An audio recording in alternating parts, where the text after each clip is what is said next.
Welcome to episode 186 of the Scarlet Faithful podcast. I'm Aaron Breitman, coming to you on Wednesday, October 11th, and want to talk about Rutgers football today. Big game, of course. Fork is in the road for Rutgers football in terms of this season. 4-2 start, pretty much where we all hope we'd be at this point in terms of where this team would be.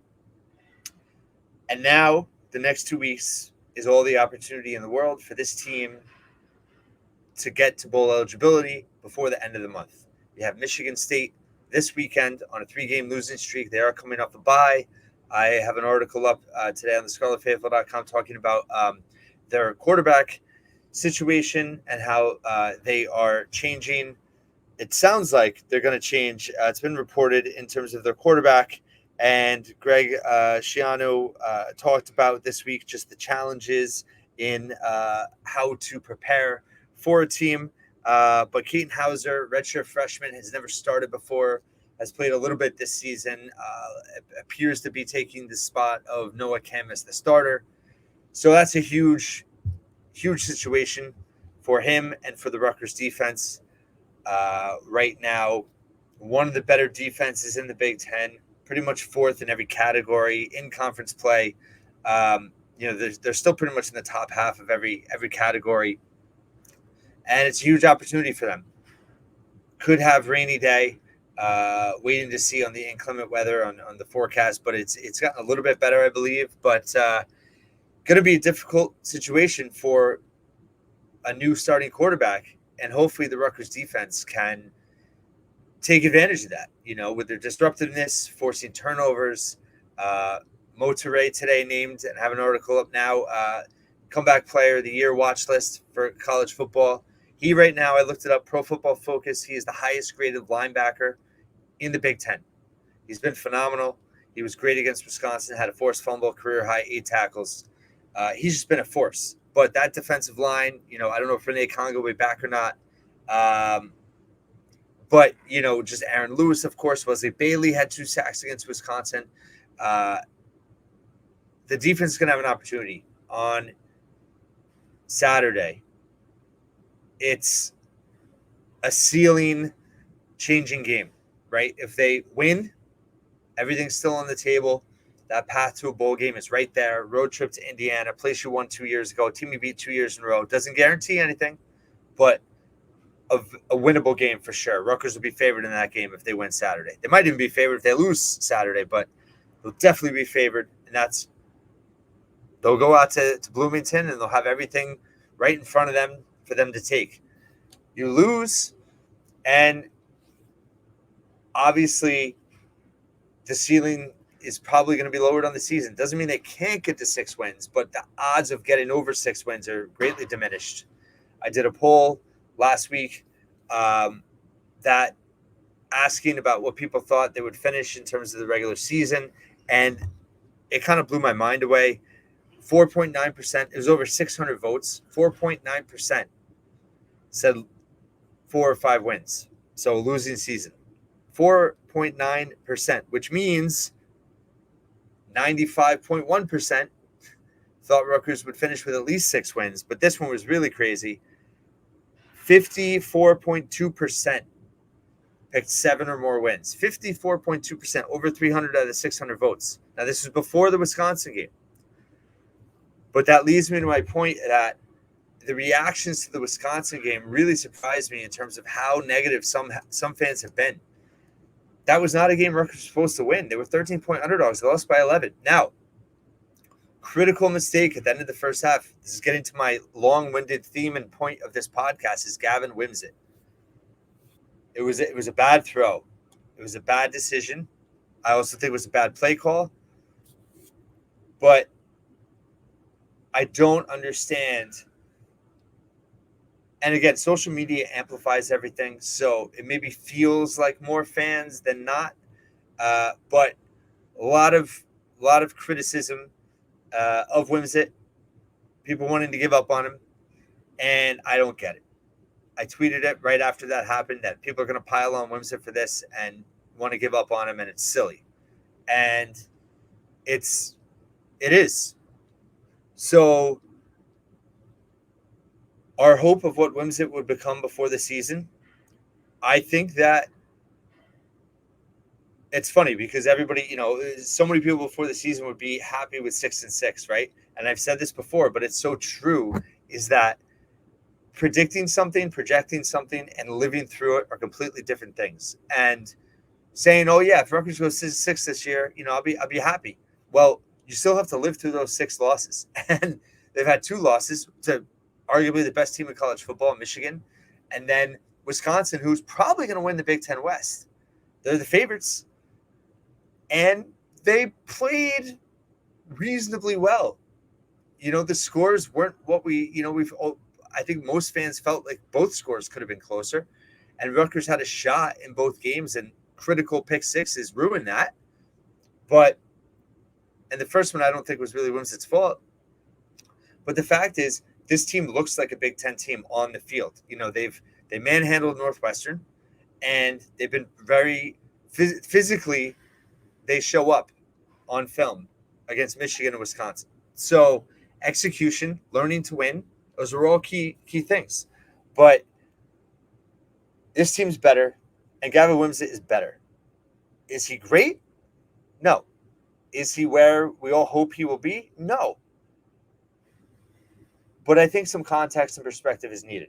So, first of all, he started 12 games in his career. That's one full season. He started 12 games under three offensive coordinators. Did he start one under Gleason? He might not have started under Gleason. It was just under Nunzio, and then this year under Shiraka. One of those starts was under Gleason. But at any rate, he's played under 3 coordinators in a season and a half. He's played 18 career games. He did play four games that first year as basically a high school senior. And he's played under 3 coordinators. If you look back on history, right, in my opinion, the best quarterback in Rutgers history is Mike Teal. Mike Teal struggled his first 2 seasons as a full-time starter, his first 2 years. And it's not even really debatable. And he's talked about it on this podcast. I've had him on. His freshman year, 2005, he ended up taking over for Ryan Hart at times, and then, wasn't a full-time starter. He had 101 attempts. He had 2 touchdowns and 10 interceptions. 2 touchdowns, 10 interceptions. 2006, team that, by the way, loaded all over the place. Playmakers all over that offense. Good offensive line. Really good offensive line. Tons of pros on that team. And Teal threw 12 touchdowns and 13 interceptions. He had a completion percentage of 55.4%. Rutgers didn't give up on him. Shiano didn't give up on him. And guess what? Junior and senior year, he went from a game manager to a prolific quarterback. He threw for over 3,000 yards both years. He threw for 20-plus touchdowns both years. His interceptions didn't go down, but he threw a ton of attempts, almost 396 attempts his senior year. He had 13 picks, but he had 25 touchdowns, threw for 3,400 yards. But my point is, Rutgers stuck it out with him. Let's go to Gary Nova. Gary Nova, the best quarterback, I think, since Teal, and the best quarterback that Rutgers hasn't had anyone better since Nova. And his freshman year, he was pretty much a starter right away. He threw 9 picks his freshman year. He did have 11 touchdowns. His sophomore year, he did throw almost 400 attempts, but he had 16 interceptions. I think that Kent State loss when they were 7-0, I forget how many picks he had in that game. That was a ton. I know people still want to complain about how many interceptions he had again in the Penn State loss. It was bad. But aside from that game, I mean, his senior year, he was tremendous. He was tremendous. He finished 3rd quarterback rating in the Big Ten in 2014. He was very good. And we haven't had a quarterback. Rutgers has not had a quarterback with a live arm as good as Teal and Nova since Gavin Wimsatt has come along. Wimsatt is definitely talent-wise on that par. Now, he's not the quarterback those guys were, but in his stage of development, I mean, he's only thrown 2 interceptions this year. And I know people say, oh, well, they're calling him or they're this or that. I mean, listen, I actually think Rutgers needs to strategize better in terms of how they're utilizing him, because a lot of his throws last week were, 10 plus yards where he's not as accurate. He's been much more accurate 10 yards and less. And, there haven't been a ton of screens. They kind of gotten away from throwing to the running back. There haven't been a lot of slants. It's a lot of sideline routes, and tight end's not really being utilized. We'll see. We'll see where Shiraka comes up with. I think the other thing that people need to acknowledge is that Shiraka is still adjusting to his new personnel. He's still learning how things fit. Ian Strong and Jaquay Jackson were finally prioritized together in one game against Wisconsin. They had 16 total targets out of 35 passes. That's got to continue. Those two guys have to be on the field together as much as possible. I love Christian Dremel. He should be on the field too. He's been great in the slot. But Jackson and Strong are your two playmakers in the pass game, and they have to be fed more. Sam Brown, Shiano talked about this week about working his way back. Aaron Young was utilized in the pass game for that touchdown against Wisconsin. Those are two playmakers, too, that they sorely need. Monungai, I think he could be used a little differently, less predictably. And I'm going to give Shiraka the benefit of the doubt. He's still learning how to utilize things. And these two games are the time to figure it out. And, yes, Gavin Wimsatt has to play well for Rutgers to win. He has to. And they need to put – they need to let him – they need to put him in the best position to make plays possible. Right. And I thought the way they started out the Northwestern game was excellent. I thought the way they got him into a rhythm, I think he's effective on the ground. I think he needs to improve on reading some read action plays for himself, some RPOs where he could maybe take a different angle, be more effective in the run. But I think that they need to get him on the ground more. I think he's lethal. I think it'll help keep offenses more off balance. And I think that it can help his overall game. And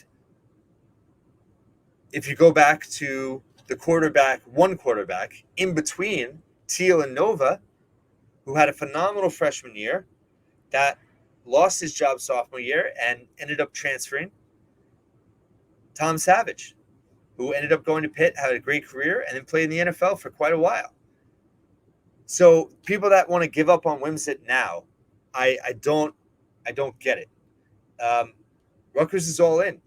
And yes, listen, I loved what Evan Simon did off the bench, and he's a good backup, and he looks improved.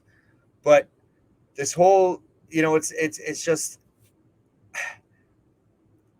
listen, if Wimsatt throws 3 or 4 picks against Michigan State, 3 or 4 picks against Indiana, or whatever, 2, whatever it is, and plays awful, right? Then you have to reevaluate things. But he hasn't done that. He has 2 interceptions the whole season. The first one against Michigan, I mean, both I thought were questionable play calls. The first one was definitely, I don't think, really Wimsatt's fault. The second one, yes, he made a bad throw. But this is a kid that has minimized mistakes. He's inaccurate. He is not a great, accurate quarterback. Like I said, Teal, 55% his sophomore year. What was Nova? Sophomore year. His freshman year, he was 51%. Wimsatt's 52% right now. He was 57% his second year, 54.5% his third year, and 57% his fourth year. So he was never super accurate. And Wimsatt's never going to be a 60% completion percentage quarterback. He's just not.